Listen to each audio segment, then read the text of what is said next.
Hello, salut tout le monde, écoutez, j'espère que vous allez bien. Aujourd'hui je vais vous faire une vidéo, je vais essayer de la compresser au maximum pour qu'elle soit le plus courte possible, pour vous donner tous les détails pour créer votre SCI. Il n'y a rien de compliqué, vous allez voir, il faut juste penser à bien prendre tous les documents quand vous allez à votre greffe, ainsi qu'à les signer, parce que sinon ça va être un petit peu galère, il va falloir y retourner, y revenir, ça va être un petit peu relou. Donc pour commencer, il faut avoir un associé, parce qu'une SCI c'est minimum 2 personnes. Donc dès que vous avez trouvé votre copilote, il faut faire les statuts. Alors les statuts vous pouvez les faire ou vous-même ou aller vous aider d'un comptable, d'un notaire. Alors il faut savoir que de mémoire il y en a à peu près pour un petit peu plus de 1000 euros, voire 1200 euros. Si vous vous faites aider par un professionnel, notaire, comptable, donc voilà, ça peut monter. Si vous n'avez pas envie de mettre autant d'argent dans la création d'une SCI, je ne sais pas si vous passez avec votre femme et que normalement tout devrait bien se passer avec elle, ou un beau-frère ou n'importe quoi, voilà, si vous connaissez bien la personne, je pense que des statuts faits en sein privé ne devrait pas poser de problème. Il y a un super bouquin d'ailleurs de Pascal Denos, SCI. Je mets le lien sous la vidéo dans la description. Alors c'est un beau bébé, hein. C'est un beau bébé, il y a des trucs qui sont un peu compliqués, mais voilà, c'est hyper intéressant quand vous êtes en train de constituer la SCI. Ça vous donne pas mal de conseils sur justement l'écriture des statuts. Donc voilà. Donc si vous le faites en sein privé, il y a des sites qui le font aussi pour vous. Alors il y en a qui sont gratuits, il y en a qui ne le sont pas. Moi je suis passé par le site Wonder Legal. De mémoire ils ont 3 ou 4 jours gratuits. Ensuite ça passe en forfait à 30 euros mensuel. Et il y a plein de documents, je crois pas seulement sur la SCI d'ailleurs, sur plein de documents que vous pouvez télécharger, remodifier, etc. Mais du coup moi j'ai utilisé seulement les 4 premiers jours et c'était gratuit. Donc pendant ces 4 jours là on peut les modifier, les télécharger, etc. Donc c'était suffisant. Et vous avez la possibilité aussi d'être en contact avec un avocat pour 14 euros de mémoire, c'est une demi-heure. Mais bon voilà, c'est quelqu'un, moi j'ai fait appel justement à une avocate comme ça, pour 14 euros ça valait le coup, hein. Il y avait des petites questions qu'il fallait poser parce qu'on a un cas un petit peu particulier, mais du coup voilà, pour 14 euros, si vous avez des questions, c'est quand même beaucoup plus intéressant. Voilà, elle vous passe un coup de fil, la personne passe un coup de fil et puis vous préparez avant, vous convenez d'un rendez-vous téléphonique. Du coup vous avez le temps de préparer toutes vos questions, alors ou pas d'ailleurs en rapport avec la SCI. Si vous avez des questions sur n'importe quoi, c'est inscrit qui peuvent y répondre, donc ça peut être sympa. Donc voilà, le site Wonder Legal, pareil, je mets le lien sous la vidéo dans la description, comme ça vous pourrez, si ça vous intéresse, vous pouvez y jeter un œil.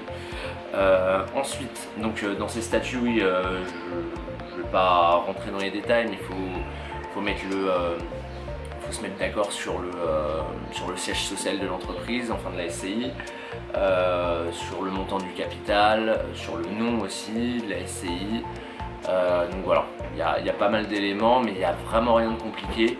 Et pensez à bien parapher toutes les pages et à signer à la fin et à dater aussi, c'est important. Voilà, moi j'en ai fait 5 exemplaires parce que j'ai vu sur différents sites différentes choses, qu'il en fallait juste 2, 3, 4, 5, 6. Je me suis dit on va partir seulement sur 5. Et au final c'est plus que raisonnable. J'en ai gardé, il y en a un déjà qui part pour chaque associé, un qui va au siège et un au greffe, et j'en garde un au cas où. Voilà, c'est toujours intéressant d'en avoir un de plus. Voilà, j'ai tout scanné aussi. Voilà, c'est important de les avoir sous forme numérisée.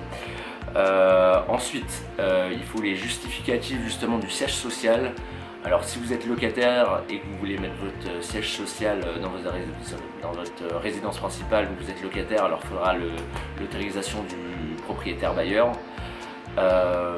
Si vous êtes propriétaire, une taxe foncière, et puis je crois que c'est tout. fera aussi sa carte d'identité. C'est important, donc taxe foncière et carte d'identité.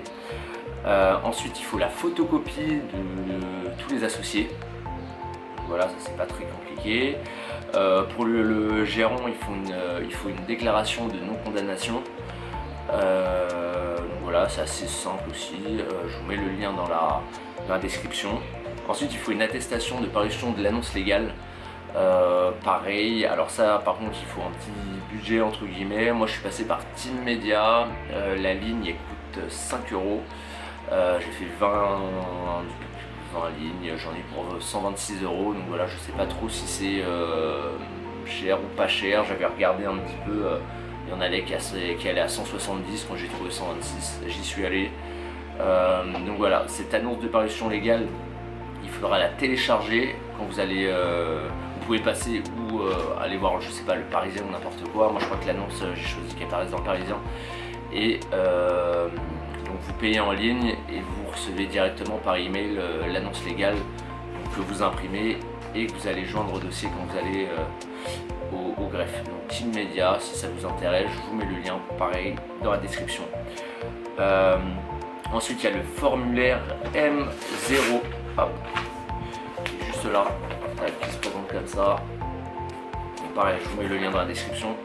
Alors là, vous allez, je crois, l'imprimer en 3 formulaires, en 3 exemplaires. Il y en a 2 qui partent au greffe et un, je crois, que moi que j'ai gardé. Voilà, en fait, on avait pris que 2, du coup le dernier je l'ai gardé. Et là, il y a différentes informations que vous devez mettre. Alors, vous devez mettre la dénomination de la SCI, date de début d'activité, le siège social, le nom des associés, le nom du gérant, et voilà, pas oublier de signer encore tout ça et à joindre au dossier. Ensuite, dernière étape, dès que vous avez pris tout ça, vous regardez si tout a été bien signé et vous allez au greffe qui dépend du siège social de votre SCI. Et là, vous avez, donc si tout est bon, bah, c'était hyper rapide, en 5 minutes tout était bon. Vous avez à régler, moi j'avais 74 euros à régler. Donc voilà, pour en moins de 200 euros, si vous ne passez pas par un notaire ou comptable ou n'importe quoi, pour moins de 200 euros, vous pouvez créer vous-même votre SCI. Donc comme vous voyez, c'est juste des paperasses à remplir, des paperasses à imprimer, il n'y a rien de bien compliqué. La seule difficulté, et c'est là-dessus forcément qui se rémunèrent les notaires et comptables, bah c'est sur les statuts. Mais vraiment, voilà, en passant sur un site comme Wonder Legal, si vous n'avez pas une situation qui est trop compliquée, voilà, il faut bien faire attention au rôle du gérant, ce qui sera mon cas par exemple. Donc voilà, sinon à part ça, rien de bien compliqué, choisir le capital, le rôle du gérant, ses possibilités, etc. Et vraiment, je répète, hein, ce livre-là de Pascal Desnos est vraiment intéressant pour ça. Donc voilà. Bah, écoutez, si vous avez des petites questions sur la création de la SCI, si j'ai pas été assez clair, si j'ai oublié des petits trucs, normalement j'ai rien oublié, n'hésitez pas à me le dire aux commentaires et puis voilà. Allez, à la prochaine, salut, bye bye.